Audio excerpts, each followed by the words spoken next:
The silent epidemic. The Industrial Revolution tried to silence. Long before the smoke of the first great factories began to darken the skies of Britain, disease had always been a companion of poverty. But something fundamentally different happened when the Industrial Revolution took hold in the late 18th century. The scale, speed, and nature of human suffering shifted in ways that the world had never seen, and that those in power had every reason to conceal. The rapid and large-scale movement of people into cities brought substantial new threats to human health. Industrial cities became associated with contaminated water, substandard and overcrowded housing, substantial air pollution, and exposure to a wide range of new pathogens that could spread rapidly through densely populated housing. Epidemic disease became a greater threat than ever before. The most visible killer was cholera. Caused by contaminated water, it could spread with devastating speed. Industrial Britain was struck by cholera outbreaks in 1831, 1848, 1854, and 1867, usually the result of sewage mixing with drinking water. During the 1848-49 outbreak alone, 1,500 people died in London.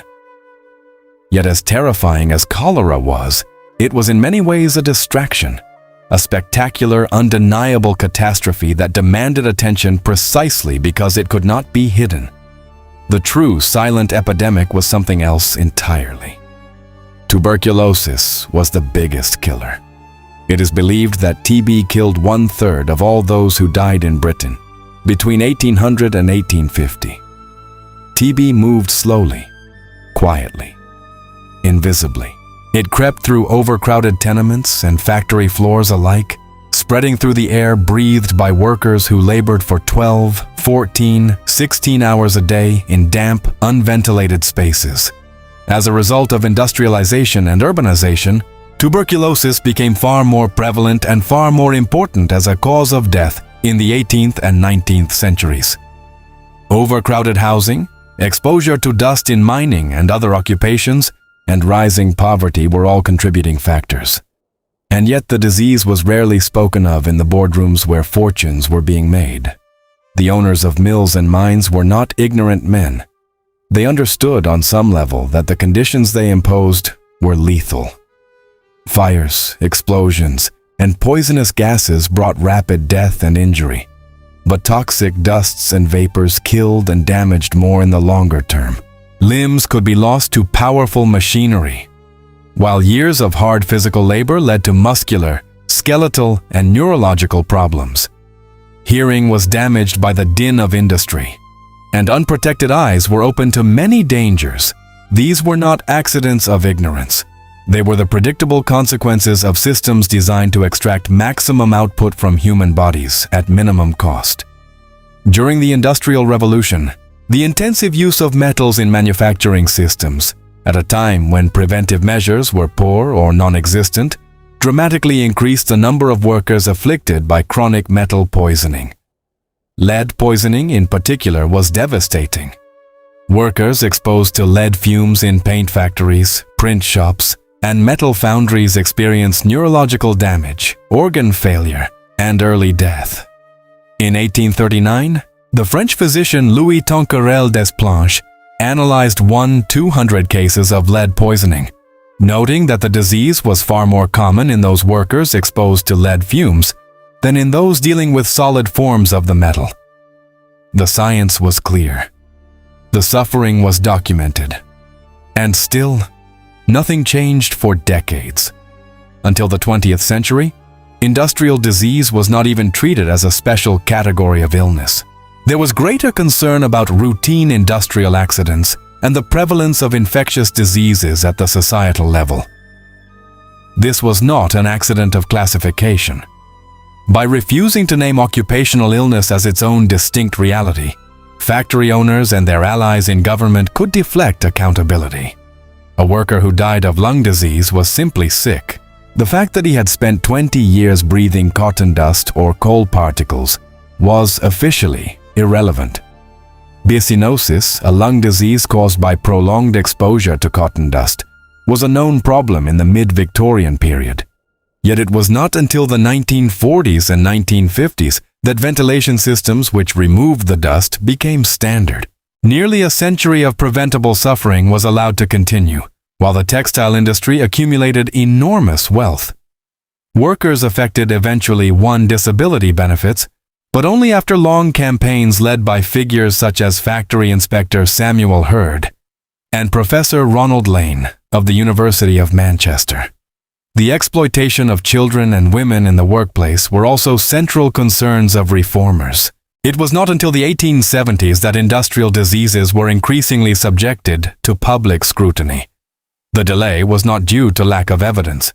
It was due to a deliberate and sustained effort by economic and political interests to define sickness as a personal misfortune rather than a systemic crime. The tendency of Victorian medical practitioners was to construct frameworks of health that saw disease as a consequence of individual moral failure or the violation of natural laws, rather than as a product of industrial modernity itself. This was an ideologically convenient diagnosis. If disease came from poverty, immorality, or weak constitutions, then the factory system was innocent. The worker was to blame for his own destruction. The silent epidemic was not truly silent. It roared through coughing lungs, twisted limbs, and shortened lives in every industrial city on earth. What was silenced was the acknowledgement of its cause. History owes a debt to the reformers, physicians and workers who refused to accept that explanation, who insisted on naming what they saw, and who eventually forced the world to confront the true cost of progress. Here is your F5. C0 character script in English, written as flowing prose. What really happened to the middle class of 1850? To understand what happened to the middle class of 1850, you first need to understand something that most people get wrong. That middle class barely existed before the Industrial Revolution arrived and turned the social order upside down. For centuries, Western society had operated on a brutal binary. You were either born into the aristocracy, inheriting land, titles, and generational wealth, or you were born into the laboring poor, condemned to a life of exhausting physical work with little prospect of escape. There was almost no one in between. Then came the machines, the factories, the railroads, and the steam engines, and everything changed in ways that no one had truly predicted or prepared for. Until the mid-19th century, there had been only two major classes in society: aristocrats born into their lives of wealth and privilege, and low-income commoners born in the working classes. But industrialization cracked this rigid structure open. Factories and modern businesses created intermediate positions like managers, secretaries, and accountants, positions that offered higher wages than traditional manual labor or factory jobs. For the first time in history, it was possible for a man born without a title, without land, and without a family fortune to carve out a comfortable existence through education, discipline, and professional skill. This was the birth of the middle class as we know it. And 1850 was precisely the moment when this new social group was becoming impossible to ignore. A growing middle class of managers, professionals, and merchants gained wealth and social influence because of factories and capitalism. These were the shopkeepers, the bank clerks, the insurance agents, the lawyers, the doctors, and the school teachers who populated the growing industrial cities of England, France, Germany, and the United States. One piece of evidence of this emerging middle class was the rise of retail shops in England that increased from 300 in 1875 to 600 by 1890. This explosion of commerce was not accidental. It was driven by people who had money to spend and the desire to spend it. Consumers in the truest sense of the word, creating markets where none had existed before. But here is where the story gets complicated, because this rise was not a clean triumph. The middle class of 1850 was a deeply anxious social group. Stuck in a new position in the middle of society, the new middle class was hostile both to the aristocracy and to the lower classes. They were angered by their political exclusion from power in a system that still favored aristocrats. Yet they felt they had the wealth and education to deserve a political voice. They had achieved economic respectability but remained locked out of the corridors of political power. This tension would drive enormous political movements throughout the second half of the 19th century, from demands for electoral reform in Britain to the revolutionary upheavals sweeping continental Europe. The values this class cultivated were a direct response to their precarious position. The middle class valued cleanliness, discipline, morality, hard work, education, and good manners. Hard work and education enabled them to rise in life. They invested heavily in their children's futures, sending them to school rather than factories. Middle-class children did not work in factories. Instead, they attended school, and in their free time engaged in self-improving activities, such as reading or playing the piano. The home became a sacred space, a refuge from the chaotic industrial world outside. Women of the household were expected to maintain this domestic sanctuary. In this new middle class, families became a sanctuary from stressful industrial life. The home remained separate from work and took on the role of emotional support, where women of the house created a moral and spiritual safe harbor away from the rough and tumble industrial world outside. Yet for all this apparent stability, the middle class of 1850 sat atop a deeply unequal foundation. Most economic historians agree that the distribution of income became more unequal between 1790 and 1840. The Industrial Revolution generated enormous wealth, but that wealth flowed unevenly. The rich who owned businesses became even richer. Middle-class factory owners were able to move into the upper class, while the poor remained poor.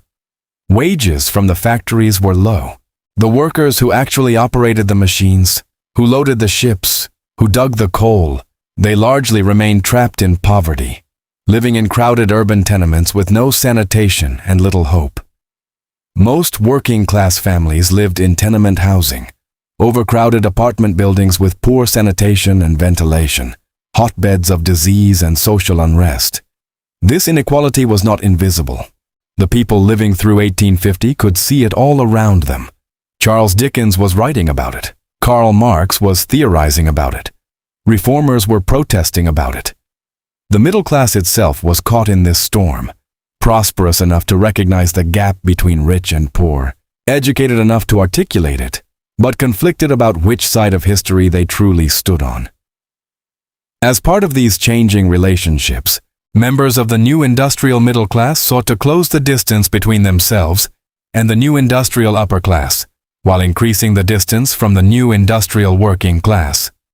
These efforts by the middle classes to distance themselves from the working class inspired the establishment of political parties and other kinds of organizations designed to empower them politically. What really happened to the middle class of 1850, then, is this. It was born, it struggled, it built itself a cultural identity out of sheer will and anxiety, and it planted the seeds of everything that came after. The labor movements, the democratic reforms, the consumer economy, and the modern notion that social mobility is not just a dream but an achievable reality. It was messy, contradictory, and unequal. But it was also the beginning of a world we still live in today. Here's the script in flowing prose, ready to be recorded or adapted. The Bizarre. Invention that changed the European night forever. For most of human history, the night was a tyrant. When the sun went down, cities retreated, streets emptied, shops closed. Crime and fear shared the darkness equally with the poor souls who had no choice but to move through it. Candles and oil lamps existed, yes, but they were feeble, expensive, and dangerous. A single misplaced flame could consume an entire city block in hours. Night was not simply inconvenient. Night was a wall. Then came gas lighting, and with it, something the Western world had never quite experienced before. A city that refused to go to sleep. The story begins in the late 18th century, with a man whose name most people have never heard, William Murdoch. a Scottish engineer working in Birmingham, England. In 1792, Murdoch began experimenting with something that many of his contemporaries considered either dangerous, absurd, or both. He was capturing the gas released when coal was heated in a sealed container, and he was piping it through tubes to be burned as a controlled, steady light. When he illuminated his own home using this system, neighbors gathered to stare. Some were impressed, most were baffled. A few were convinced that he had lost his mind. The idea, however, was not entirely new. A French engineer named Philippe Le Bon had already patented a similar concept in 1799 in Paris, calling his device a thermolamp. But Le Bon struggled to attract serious investment, and he died young, murdered under mysterious circumstances in 1804, leaving his vision largely unrealized. It was left to others to push the technology into the wider world. The man who truly transformed gas lighting from a curiosity into a civilization reshaping force was Friedrich Albert Winzer, a German entrepreneur who later anglicized his name to Frederick Winzer after moving to London. Winzer was not primarily a scientist, he was a showman. And in 1807, he did something spectacular. He lit a stretch of Pall Mall in London with gas lamps. People came from across the city just to walk down the street and stare at the glowing columns of flame. It was, to many observers, like witnessing something supernatural. Stable, bright, wind-resistant light burning steadily in the open air. The gas lamps did not flicker like candles.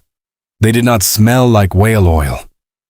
They burned with a kind of mechanical confidence that felt alien and miraculous at the same time. The spectacle worked. By 1812, Windsor's Gaslight and Coke Company had been granted a royal charter, the first gas utility company in the world. Within a decade, London was weaving a network of underground pipes beneath its ancient streets, feeding light to an expanding web of lampposts. Other British cities followed rapidly. Then came the continent. Paris began installing gas lighting in 1820. Berlin, Brussels, Vienna. One by one, the great European capitals surrendered their darkness. What followed was not merely an aesthetic change. It was a social revolution, unfolding block by block and hour by hour. The night economy exploded. Theaters extended their hours. Restaurants which had previously served dinner by candlelight at considerable expense could now light their dining rooms brightly and cheaply. Coffee houses buzzed until midnight. Bookshops stayed open after sunset. Streets that had once been the exclusive domain of criminals and desperate travelers became promenades. Middle-class families discovered the pleasure of an evening stroll. Shopping, which had always been a daytime affair, dictated by the limits of natural light, began creeping into the evening hours. Department stores installed gas lighting to dazzle customers with their windows long after dark. But gas lighting also changed who owned the night. Before it, the wealthiest citizens had always been able to afford abundant candles and private servants to carry torches. The poor moved in darkness. Gas lighting, distributed through public infrastructure, democratized illumination in ways that oil and candles never could.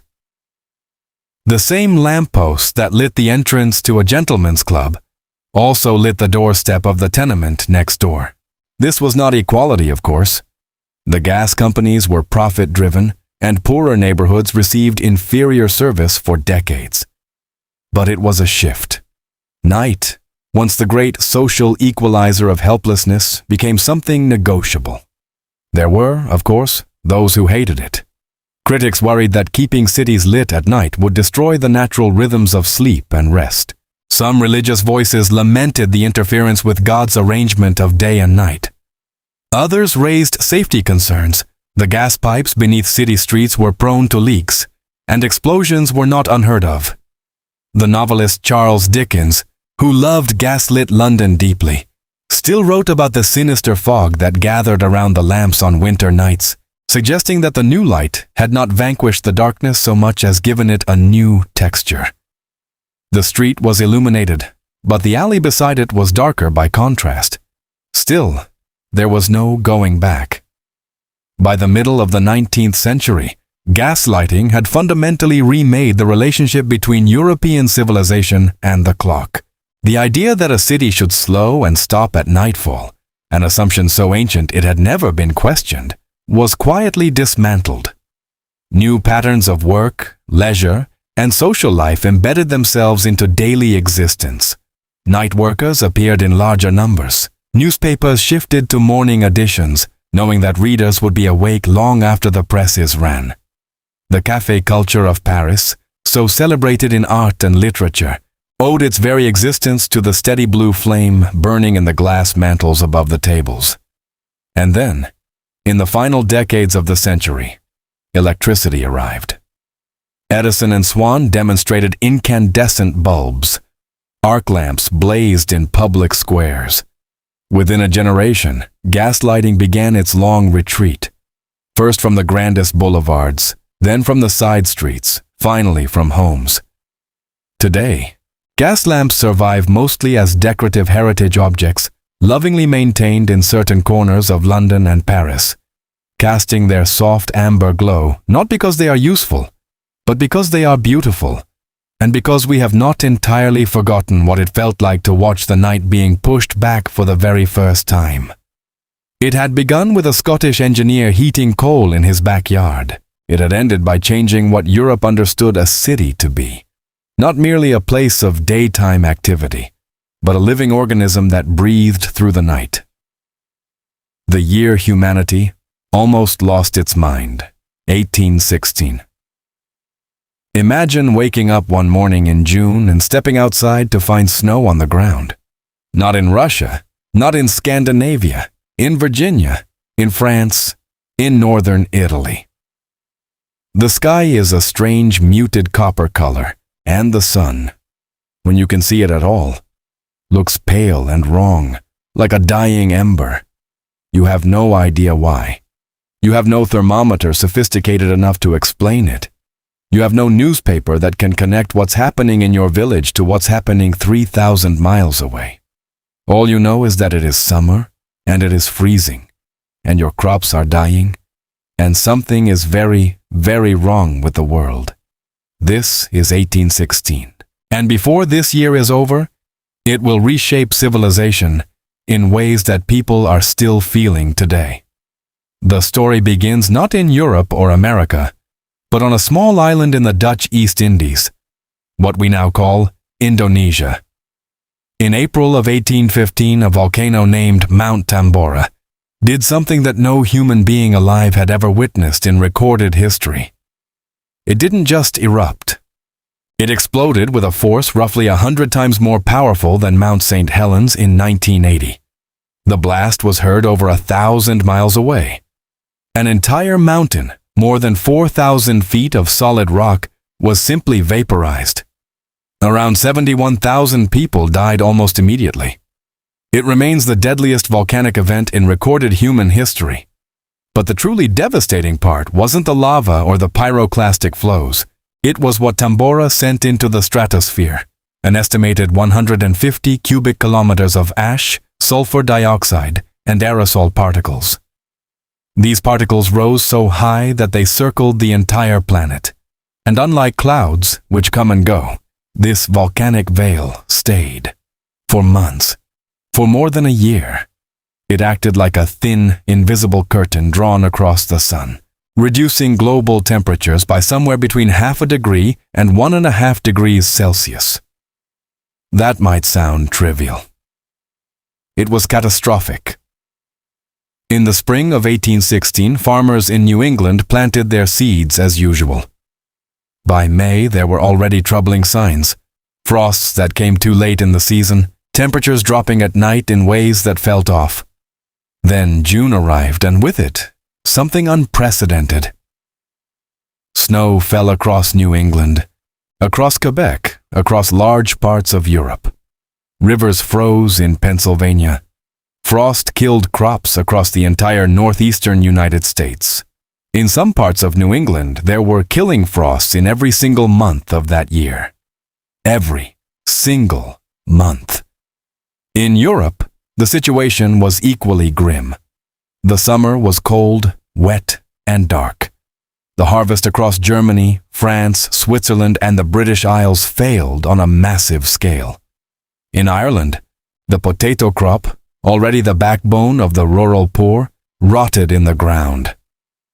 In Switzerland, people were so desperate for food that the government declared a national emergency. In parts of Germany, villages turned to eating cats, rats, and grass. Famine moved across the continent like a slow, gray tide. Grain prices across Europe and America spiked to levels not seen in decades. In some regions, they doubled or tripled almost overnight. The rural poor, who were already living at the edge of subsistence, were pushed over that edge. Hundreds of thousands, perhaps millions, would die in the years that followed from hunger and the diseases that hunger invites. Now add something crucial to this picture. Nobody knew why it was happening. The connection between Tambora and the climate disruption would not be scientifically established until the 20th century. To the people living through 1816, the catastrophe had no explanation. And when human beings face suffering without explanation, the mind reaches for meaning, sometimes in beautiful ways, and sometimes in terrifying ones. Religious movements exploded across America and Europe. Prophets emerged from the chaos, preaching that the end of the world was near. In some American communities, people sold everything they owned, refused to plant crops they didn't believe would survive, and gathered to await divine judgment. Millenarian fervor, the belief that the apocalypse was imminent, swept through entire regions. It was as if the psychological pressure of cold, hunger, and uncertainty had cracked something open in the collective mind of the Western world. Crime rose sharply. Social unrest turned violent. In England, starving workers smashed machinery and attacked granaries. In France, riots broke out in multiple cities over the price of bread, dangerously echoing the tensions that had ignited the revolution just a generation before. In Switzerland, a formal commission was established to investigate the social breakdown. Authorities in multiple countries began to fear revolution, not a distant possibility, but a present, hungry reality knocking at their door. And yet, out of this long, dark, terrible year, came some of the most remarkable creative and intellectual eruptions in modern history. That summer, a group of writers and intellectuals gathered at the Villa Diodati on the shores of Lake Geneva in Switzerland. The weather was so awful, so relentlessly cold and stormy, that they were trapped indoors for days at a time. To entertain themselves, they challenged each other to write ghost stories. One of the people at that table was an 18-year-old woman named Mary Godwin, soon to be Mary Shelley. The story she began writing during those dark, frozen evenings would become Frankenstein. The book is, at its core, about a world thrown into disorder by the ambitions of science, about a creation that turns on its creator, about the terror of forces beyond human control. It is almost impossible not to read it as a product of that year. Lord Byron, also present at the Villa Diodati, wrote a poem called Darkness, a vision of a world where the sun has gone out, and civilization collapses into savagery and madness. It reads like a news report from 1816.